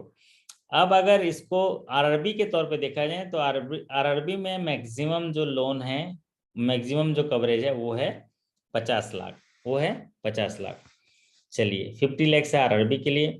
वो भी सवाल पूछ लेता है। 50 लाख आरआरबी के लिए ज्यादा सवाल पूछ रहा है, रिटेल वाले भी सवाल पूछ रहे हैं। चलिए अब बात करते हैं अगले सवाल पर। Under CGTMSC the annual guarantee, ये इतने इंपॉर्टेंट नहीं है इसमें याद करने के लिए, हायर स्केल में हो सकता है ये पूछ ले। Under CGTMSC the annual guarantee fee standard rate structure is retail trade up to 1 crore is 2% plus risk premium. तो रिटेल ट्रेड के लिए पूछा है 2% plus risk premium. Lock in period, ये इंपॉर्टेंट हो सकता है कि सीजीटीएमएससी क्लेम के लिए जो लॉकिंग पीरियड है कितना है, कि अगर आज किसी को लोन दिए तो अगर कल भी एनपीए हो गया या 3 महीने बाद एनपीए हो गया तो हम क्लेम कब करेंगे, वो लॉकिंग पीरियड कब है, वो 18 महीना है। क्या है वो? 18 मंथ्स।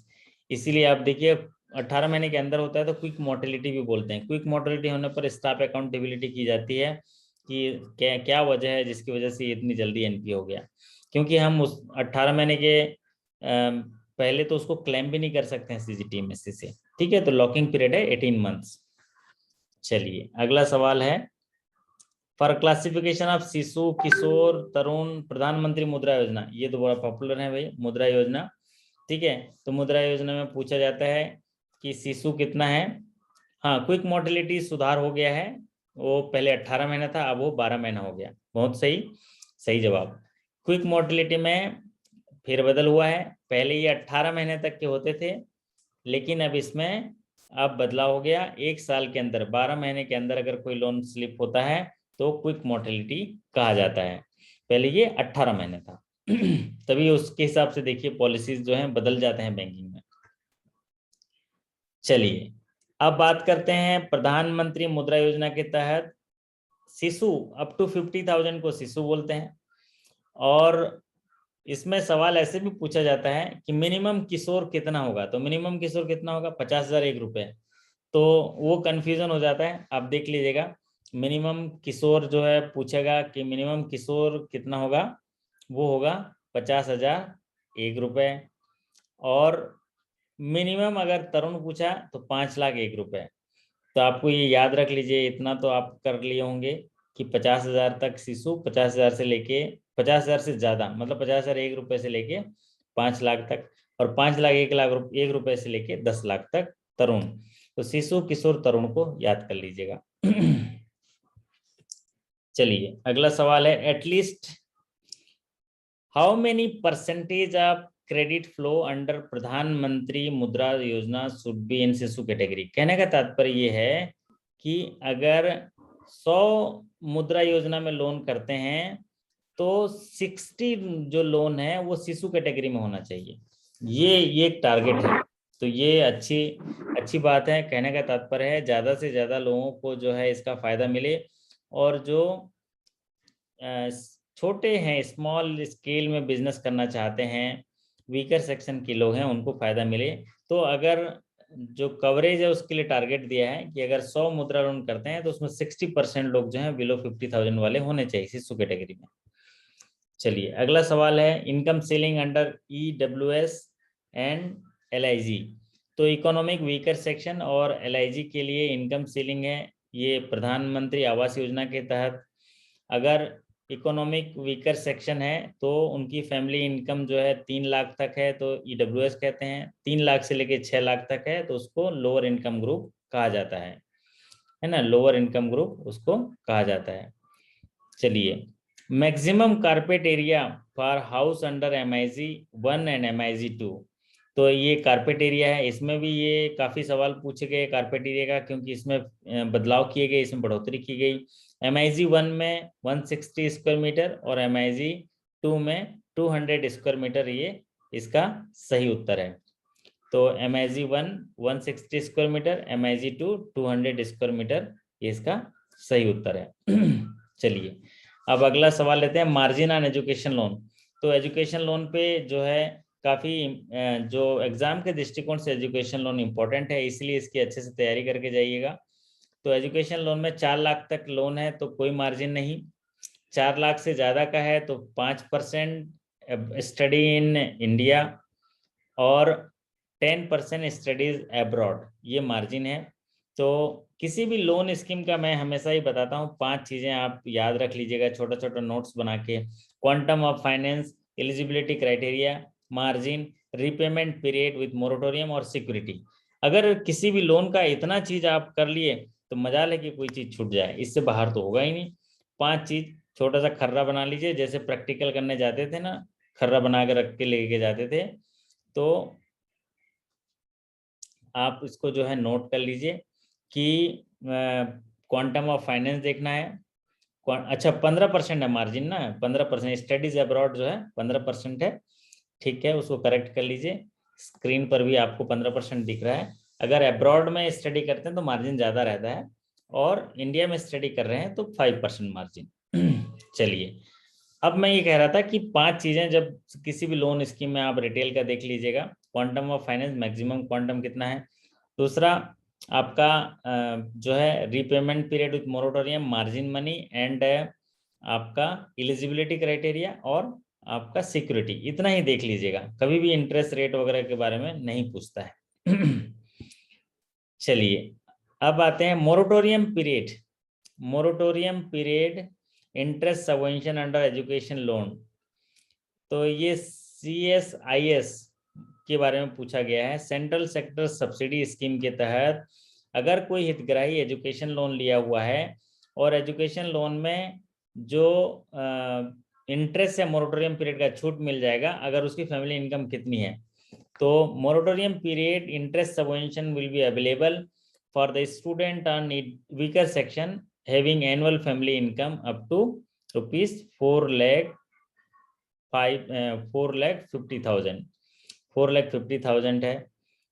वीडियो क्लियर नहीं है बोल रहे हैं, तो वीडियो तो क्लियर है। तो यहाँ पर पूछा गया central sector interest subsidy scheme. तो एजुकेशन लोन में थोड़ा क्लियर कर देते हैं कि अगर CSIS है, central sector interest subsidy scheme है, तो फैमिली इनकम 4.5 लाख, पढ़ो परदेश है तो फैमिली इनकम 6 लाख, और अगर डॉक्टर अंबेडकर सब्सिडी स्कीम है तो उसमें इनकम 8 लाख। ये याद रख लीजिए, 3 चीजें, आपका सभी चीज हो जाएगा। अगला सवाल देखिए, family income ceiling to avail benefit under Padho Pardesh. तो मैं बताया CSIS में 4.5 लाख, पढ़ो परदेश में जो फैमिली इनकम है जो ये माइनॉरिटी कम्युनिटी के लिए होता है, जो विदेश में पढ़ने जाते हैं, तो विदेश में पढ़ने जाते हैं, क्या लिख रहे हैं कि audio video okay, audio is having disturbance. चलिए कोई नहीं, तो फैमिली इनकम की बात ये कह रहे हैं कि पढ़ो परदेश में, विदेश में पढ़ने के लिए मास्टर डिग्री के लिए इनकम जो है सीलिंग जो है 6 लाख होनी चाहिए। और जो डॉक्टर अंबेडकर स्कीम है, maximum annual family income ceiling to avail interest subsidy under doctor Ambedkar central sector schemes of interest subsidy and education loan for overseas studies in student belonging to the OBC। तो अगर चाहे OBC हो चाहे EBC हो, OBC हो या EBC हो, तो उनके लिए 8 लाख फैमिली इनकम होनी चाहिए। अब हमारे विश्वजीत जी देखिए, ऑडियो वीडियो जबरदस्त है बोल रहे हैं। यस, ये हुई ना बात, शानदार है। हो सकता है उधर का नेटवर्क गड़बड़ हो, वाइस वर्सा है। तो कोई बात नहीं। चलिए, अगला सवाल है आपके स्क्रीन पर, maximum education loan amount eligible for coverage under credit guarantee schemes for education loan. तो मैक्सिमम जो एजुकेशन लोन है वो क्रेडिट गारंटी स्कीम के तहत यहाँ पर होगा 7.5 लाख। ये याद रख लीजिए, 7.5 लाख अगर क्रेडिट गारंटी स्कीम के तहत है एजुकेशन लोन में, तो 7.5 लाख है। याद रखिए, 7.5 लाख तक हम कोई भी सिक्योरिटी नहीं लेते ना, सिर्फ थर्ड पार्टी गारंटी लेते हैं। तो थर्ड पार्टी गारंटी लेते हैं, तो यहाँ पर थर्ड पार्टी गारंटी किसको लेते हैं, कोई भी हमारे साथी ईराना कोनाली जी या कृष्णा बनिक जी गारंटी दे देते हैं, उनका वर्थ रहता है। तो यहाँ पर देखिए क्रेडिट गारंटी है, सेंट्रल गवर्नमेंट गारंटी दे देता है 7.5 लाख तक, कि अगर हम वो पैसा नहीं पटा पाए तो क्रेडिट गारंटी से ले लेंगे, तो इसीलिए 7.5 लाख है। अब आता है annual guarantee fee under credit guarantee scheme education loan. ये भी इम्पोर्टेंट है। जो क्रेडिट गारंटी स्कीम्स होते हैं एजुकेशन लोन में, वो पूरा प्रीमियम जो है बैंक पे करती है, और वो रेट है 0.50%, वो रेट है 0.50%, याद रखने वाली बात है। चलिए, यहाँ लिखा है extent of guarantee cover under credit guarantee schemes for education loan. तो जो अभी अभी हमने पढ़ा कि 7.5 लाख तक के लोन में आपको क्रेडिट गारंटी स्कीम्स मिलेगा, ठीक, कवरेज मिलेगा। तो वो अमाउंट कितना मिलेगा, तो वो है आउटस्टैंडिंग का 75%। तो 75% of the amount in default. मान लीजिए 7.5 लाख रुपए तक की गारंटी है, और गारंटी का प्रीमियम कौन पे करता है, बैंक पे करती है 0.50%।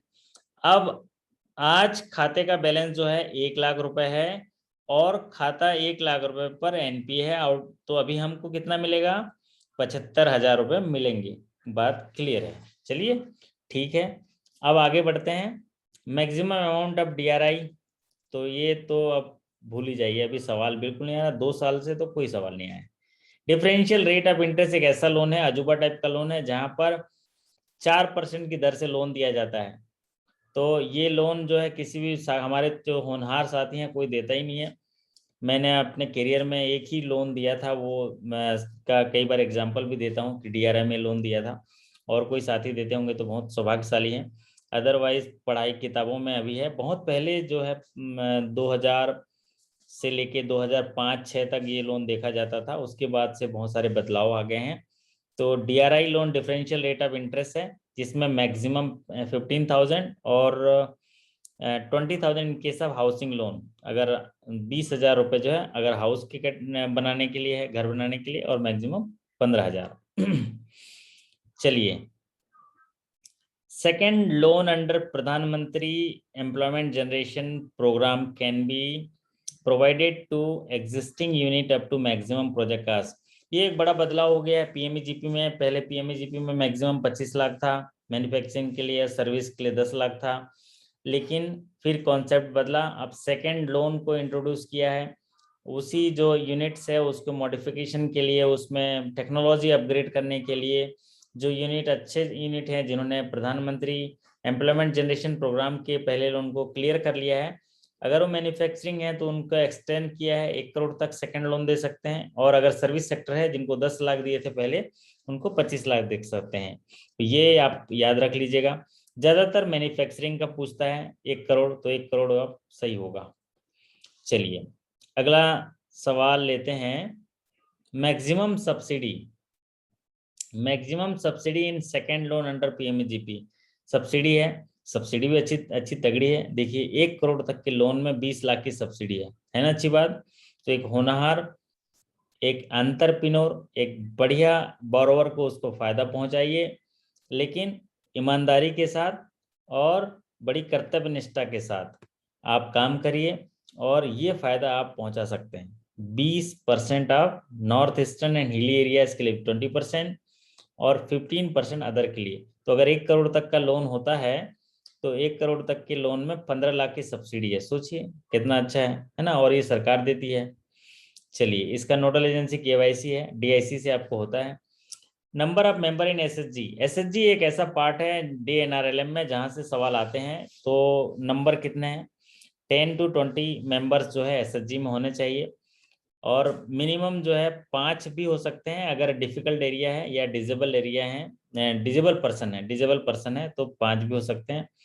लेकिन ज़्यादातर ये जो डिफिकल्ट एरिया वाली बात का सवाल नहीं आता है, सवाल आता है कि मिनिमम 10 to 20 मेंबर्स का ये सवाल आता है। ठीक है, एसएचजी में मिनिमम 10 होने चाहिए, मैक्सिमम 20 होने चाहिए। और ये सवाल आता है रिवॉल्विंग फंड। रिवॉल्विंग फंड जो है 10,000 to 15,000 मिलता है कोई ग्रुप बनने के 3 महीने के अंदर।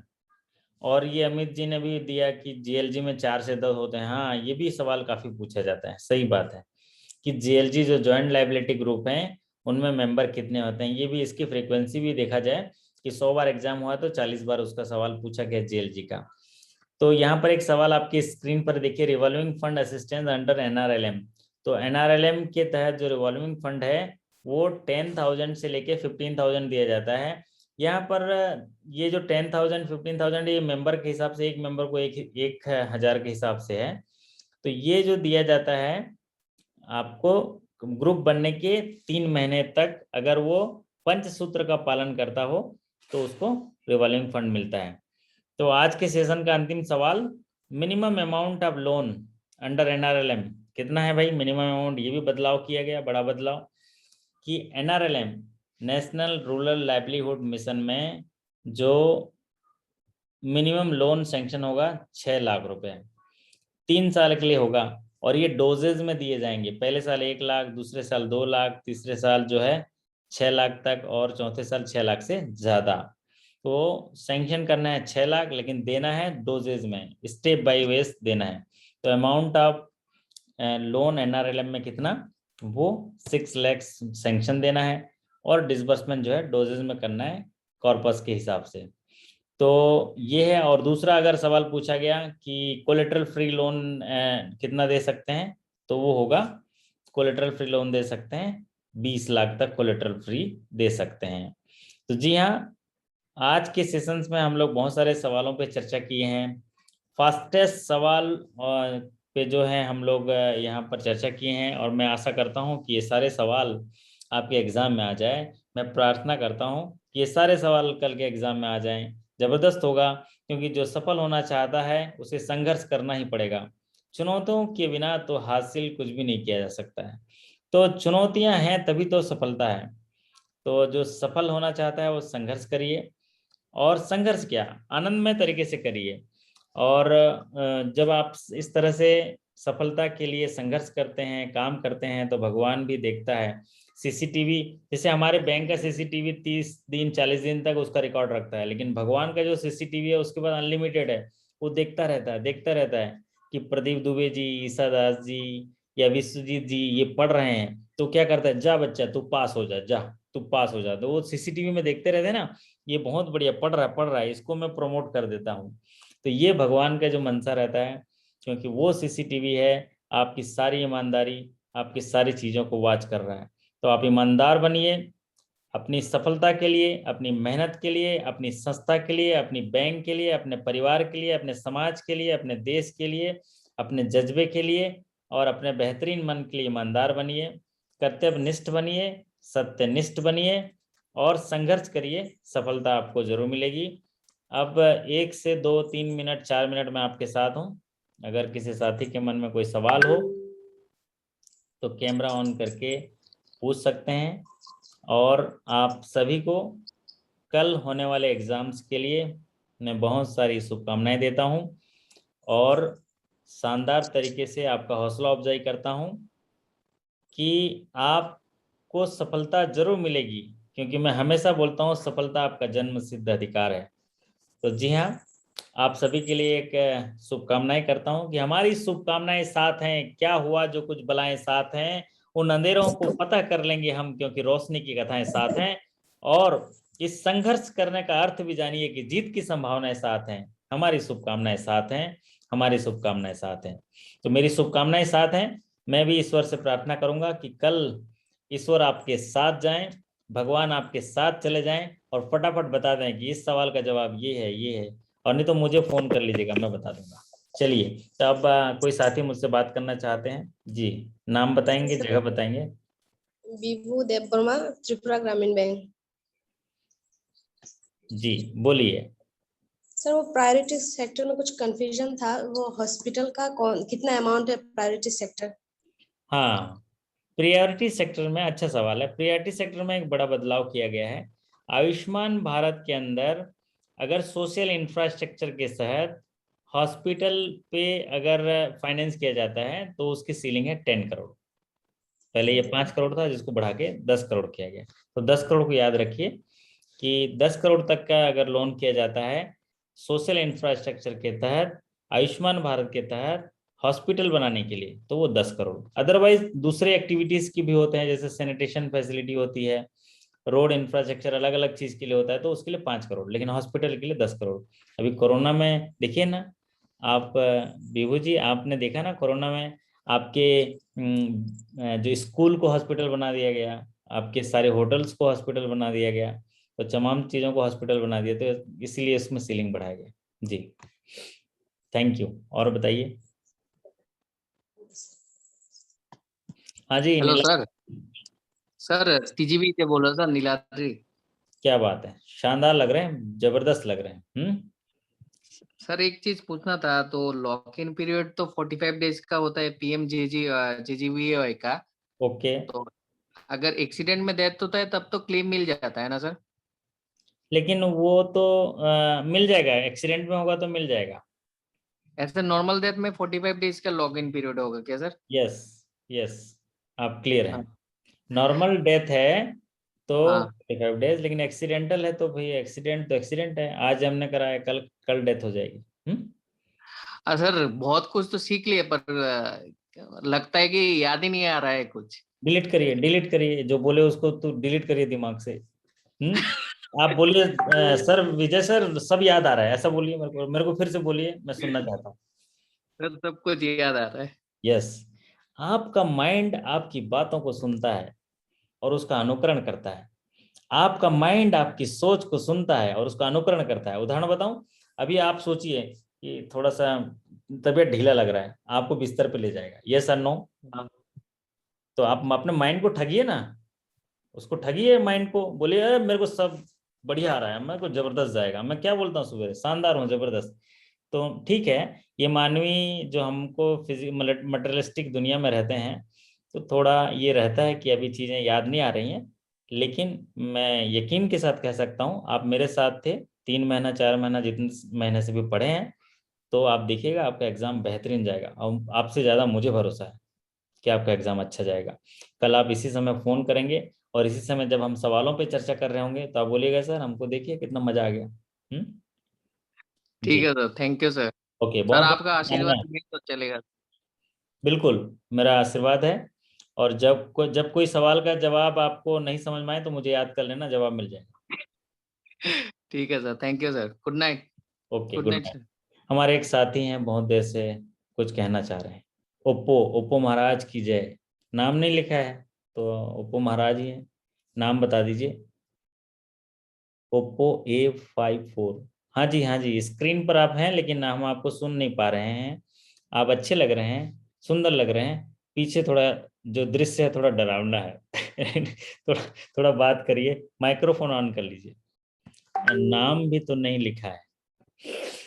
तो चलिए, तो फिर आपकी इजाज़त दीजिए, तो हमें फिर अब सेशन समाप्त करें। ईराना जी क्या बोलते हैं, write up subrogation you can close, क्या लिख रहे हैं? नहीं, अच्छा एक second. Write up subrogation you can close but no question to slip NPA. हाँ, ये तो सही बात है कि एनपीए नहीं होना चाहिए भैया।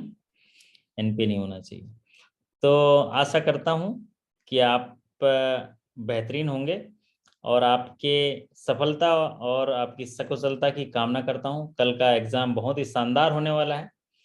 कल फिर मुलाकात करेंगे सवालों के साथ। श्रीमंत चौधरी जी बहुत ही दूर से, आसाम कहाँ से हैं? अपना वेस्ट बंगाल से जुड़े हुए हैं। चलिए, बहुत बढ़िया, वहाँ भी नेटवर्क है। तो आप सबसे विदा लेता हूँ, और भगवान से प्रार्थना करता हूँ कि आप सभी सफल होंगे, तो सबसे ज़्यादा खुश मैं होऊंगा। आपकी सफलता की पुनः कामना करते हुए आपसे विदा लेता हूँ। आपकी रात्रि शुभ हो, बेहतरीन हो, कल का दिन शानदार हो, जबरदस्त। Thank you so much.